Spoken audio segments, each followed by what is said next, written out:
Hotel റൂമിലെത്തി കുളിച്ച് ഫ്രഷായി നേരെ ഞാൻ ഫുഡ് കഴിക്കാൻ വേണ്ടി പോവുകയാണ്. ഖത്തർ ആർമിയിൽ വർക്ക് ചെയ്യുന്ന എൻ്റെ പ്രിയ സുഹൃത്ത് ജോബ് പണിക്കറിൻ്റെ കൂടെയാണ് ഞാൻ പോകുന്നത്. ജോബിൻ്റെ വീട് നമ്മുടെ പ്ലാപ്പള്ളിയിലാണ്. അവൻ്റെ കടയാണ് ഞാൻ ഇടയ്ക്ക് ഉദ്ഘാടനം ചെയ്തത്, ബ്യൂട്ടി സെൻറ്റർ. ഇത് നമ്മളിപ്പോൾ പോകുന്നത് ഖത്തറിൻ്റെ സുന്ദരമായ വഴികളിലൂടെയാണ്. ഇത് കോർണിഷ് റോഡ്, ഇതാണ് കോർണിഷ് എന്ന് പറയുന്ന സ്ഥലം. ഇതൊക്കെ എനിക്കറിഞ്ഞൂടെ, അവരാണ് പറഞ്ഞു തന്നത്. അപ്പോൾ നമ്മൾ നേരെ പൊയ്ക്കൊണ്ടിരിക്കുകയാണ്. അവിടെ നിന്ന് ഞാൻ നേരെ പോയത് എൻ്റെ പ്രിയ സുഹൃത്ത് ബിജു, ചെങ്ങമനാടുള്ള ബിജുവിൻ്റെ ഓഫീസിലേക്കാണ്. Vision group. ഞങ്ങൾ ഒരു ഉച്ചയോട് കൂടി സ്ഥലങ്ങളെല്ലാം കണ്ടതിന് ശേഷം ഇത് ഞങ്ങളുടെ വിഷൻ ഗ്രൂപ്പിൻ്റെ പ്രിയപ്പെട്ട സുഹൃത്ത് ഹാരിസ് ബ്രോ കണ്ണൂരാണ്. ഹാരിസ് ബ്രോ നാട്ടിൽ ബിജുവിനോട് വന്നപ്പം ഞാൻ പരിചയപ്പെട്ടിട്ടുണ്ട്. ഹാരിസ് ബ്രോയും അദ്ദേഹത്തിൻ്റെ ബ്രദേഴ്സും ഒക്കെ കൂടെയാണ് ഈ ഒരു പ്രസ്ഥാനം അവിടെ നടത്തുന്നത്. അപ്പോൾ അവരുമായിട്ട് സംസാരിച്ചു. ഇന്ന് വീക്കെൻഡ് ആയതുകൊണ്ട് എല്ലാവരും ഫ്രീ ആയിരുന്നു. അവിടെ വന്ന് അവരുടെ ഓഫീസിൽ അല്പസമയം ചിലവഴിച്ചതിന് ശേഷം ഞങ്ങൾ തിരിച്ച് ഫുഡ് കഴിക്കാൻ വേണ്ടി പോവുകയാണ് ഇനി. അപ്പം ബിജു ഞങ്ങളെല്ലാവരും കൂടി നേരെ ഫുഡ് കഴിക്കാൻ വേണ്ടി പോവുകയാണ്.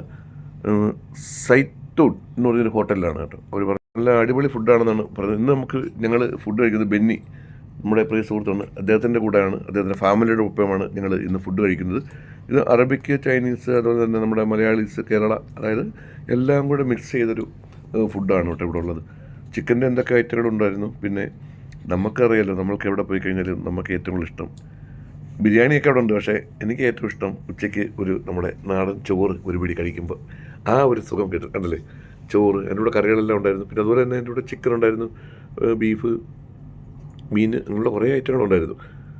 ഞാൻ ആദ്യം കുറച്ച് വെജിറ്റബിൾ സംഭവം അതൊക്കെ എടുത്ത് കഴിച്ചു. ഇത് ബെന്നിയുടെ മോളാണ്, ഇവിടെ മിടുക്കി കുട്ടിയാണ് കേട്ടോ.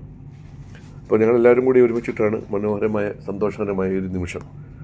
വളരെ സന്തോഷം ഇതിന് അവസരമൊക്കെ തന്ന എൻ്റെ പ്രിയപ്പെട്ട കഫാക്കിൻ്റെ കൂട്ടുകാർക്കോട്. അങ്ങനെ ഫുഡ് കഴിച്ചു. അദ്ദേഹത്തിൻ്റെ അച്ഛനും അമ്മയും എല്ലാവരും ഉണ്ടായിരുന്നു.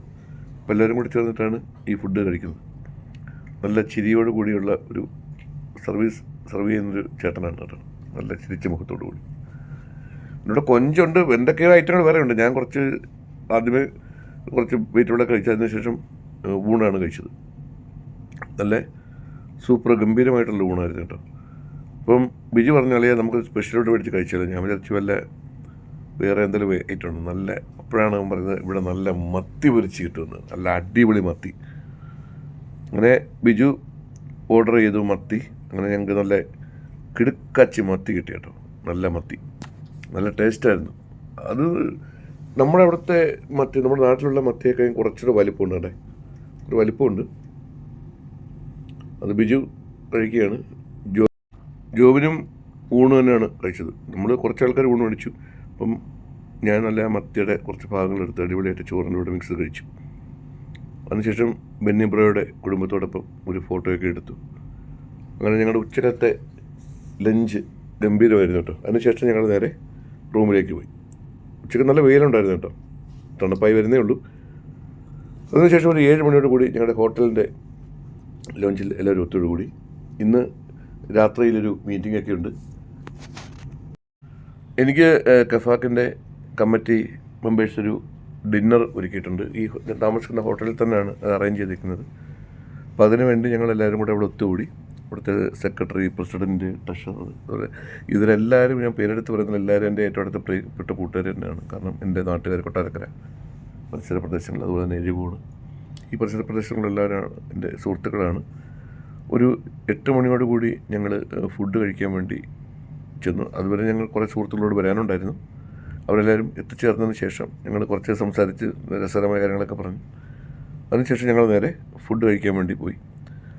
ഇവിടെയും നല്ല ഗംഭീരമായിട്ടുള്ള ഫുഡായിരുന്നു കേട്ടോ. ഈ ഹോട്ടലൊക്കെ പല സ്ഥലങ്ങളിലുള്ള ആൾക്കാരൊക്കെയാണ് താമസിക്കുന്നത്, പല രാജ്യങ്ങളിലുള്ള. അപ്പം അവർക്ക് എല്ലാവർക്കും വേണ്ടിയിട്ട് തൃപ്തികരമായ രീതിയിലുള്ള ഫുഡാണ്. അതായത് വിദേശത്തിലുള്ള മറ്റേ ചൈനീസ്, അതുപോലെ തന്നെ ഫ്രഞ്ച്, ഒരുപാട് ഐറ്റങ്ങളുണ്ട്. ഇവിടെ ഡാല്, അങ്ങനെയുള്ള കുറേ ഡാല്, വെജിറ്റബിള്, ഇറച്ചിയുടെയൊക്കെ തന്നെ പല പല ഐറ്റങ്ങളുണ്ടായിരുന്നു. അപ്പം ഞാൻ രാത്രിയിൽ ഞാൻ നോക്കിയപ്പം കാണാം നമുക്ക് പറ്റുന്ന ഐറ്റങ്ങളൊക്കെ കുറവാണ്. കാരണം എല്ലാം വലിയ വലിയ ഐറ്റങ്ങൾ. അപ്പം ഞാൻ വിചാരിച്ചു, ഇപ്പോൾ ചോറുണ്ടായിരുന്നു, നല്ല പച്ചരി ചോറായിരുന്നു കേട്ടോ. ആ പച്ചരിച്ചോറും എടുത്തു. ഞാൻ കുറച്ച് മട്ടൻ കറി എടുത്തു, പച്ചരിച്ചോറും മട്ടൻ കറി എടുത്തു. കാരണം ഇവിടെ ബംഗ്ലാ ഫിഷൊക്കെ ഉണ്ട് കേട്ടോ. ബംഗാളികൾക്കൊക്കെ ഒന്ന് അടിച്ച് പൊളിച്ചായിട്ട് കഴിക്കും. ബംഗ്ലാ ഫിഷുണ്ട്, പിന്നെ കപ്പയുണ്ട്, മുട്ട പുഴുങ്ങിയുണ്ട്, പിന്നെ ഗത കണക്കൊരു സാധനം, അത് ബ്രെഡിൻ്റെ ടൈപ്പ് എന്തോ സാധനമാണ്, പിന്നെ പപ്പടം, പിന്നെ നാൻ ചപ്പാത്തിയുടെ ടൈപ്പ് സാധനം. നല്ല ചിരിച്ചൊരു മുഖമായിട്ട് നിൽക്കുന്ന ഒരു ചേട്ടനാണ് സപ്ലൈ ചെയ്യുന്നത്. പിന്നെ ഫ്രൂട്ട്സ് ഐറ്റങ്ങളൊക്കെ ഒരു സൈഡിലുണ്ട്. ഇതൊക്കെ പേര് പോലെ നമുക്കറിയാം. ഇത് മറ്റേ പാനിപ്പൂരി അങ്ങനെയുള്ള സാധനം തന്നെയാണ്. എല്ലാ ഐറ്റവും ഉണ്ട്. പിന്നെ ചിക്കൻ്റെയും ബീഫിൻ്റെയും റോളും അങ്ങനെയൊക്കെ സംഭവങ്ങളൊക്കെ ഉണ്ട്. നമുക്ക് എല്ലാം ഇവിടെ കഴിക്കാൻ പറ്റില്ലല്ലോ. ഞാനെടുത്തതെന്ന് വെച്ച് കഴിഞ്ഞാൽ കുറച്ച് ചോറെടുത്ത്, നമ്മുടെ പച്ചരിച്ചോറാണ്, ചോറും കുറച്ച് ഡാലും, അതുപോലെ കുറച്ച് മട്ടൻ്റെ പീസും, അതെ ഒരു ചീര ടൈപ്പ് ഒരു തോരനും, പിന്നെ ബീഫിന് 2 പീസ് എടുത്തു. പക്ഷേ ബീഫ് ഞാൻ കഴിച്ചില്ല കേട്ടോ, തോന്നെ അത്ര രുചികരമായിട്ട് എനിക്ക് തോന്നിയില്ല. പിന്നെ കുറച്ച് പച്ച ഇലകളും അതൊക്കെ എടുത്തു. നല്ല ഗംഭീരമായിട്ടുള്ള ഫുഡായിരുന്നു. നമ്മുടെ സുഹൃത്തുക്കളെല്ലാം കുടിച്ചു വന്നത്. ഇവിടെയൊക്കെ എന്ന് പറഞ്ഞാൽ നമ്മുടെ ഓണം കഴിഞ്ഞതിന് ശേഷമാണ് ഈ പുറത്തെല്ലാം ഓണത്തിൻ്റെ ഒരു പ്രോഗ്രാം അവർ സംഘടിപ്പിക്കുന്നത്. അപ്പം ഓണത്തിൻ്റെ ഭാഗമായിട്ട് ഇവിടെ എത്തി അവരുമായിട്ട് പങ്കുചേരാനും സന്തോഷത്തോടെ ഇടപെടാനും ഒരു അവസരമായിരുന്നു. ഫുഡൊക്കെ നല്ല ഒന്നാന്തരം ആഹാരമായിരുന്നു കേട്ടോ. പിന്നാണെങ്കിൽ അബദ്ധം പറ്റിയത്, ബിജു മസാല ദോശ മേടിച്ച് കഴിച്ചപ്പോഴാണ് ഞാൻ അറിഞ്ഞത് ദോശ ഇവിടെ ഉണ്ടായിരുന്നു. ബിജു 2 മസാല ദോശ മേടിച്ച്, അപ്പോഴാണ് അറിഞ്ഞത് മസാല ദോശ അവിടെ ഉണ്ടായിരുന്നു. പക്ഷേ മസാല ദോശ ഉണ്ടെന്ന് അറിഞ്ഞായിരുന്നെങ്കിൽ ഞാൻ ഈ ഫുഡ് ഒഴിവാക്കിയത് ദോശയിലേക്ക് നീങ്ങിയേനെ. പക്ഷേ കഴിച്ച സാധനങ്ങളെല്ലാം അടിപൊളിയായിരുന്നു, സൂപ്പറായിരുന്നു. ആഹാരമൊക്കെ കഴിച്ചു. അതിനുശേഷം ഞങ്ങളിനി റൂമിലേക്ക് ഞാൻ പോവുകയാണ്. അപ്പോൾ ഓക്കെ, എല്ലാവർക്കും ഗുഡ് നൈറ്റ്.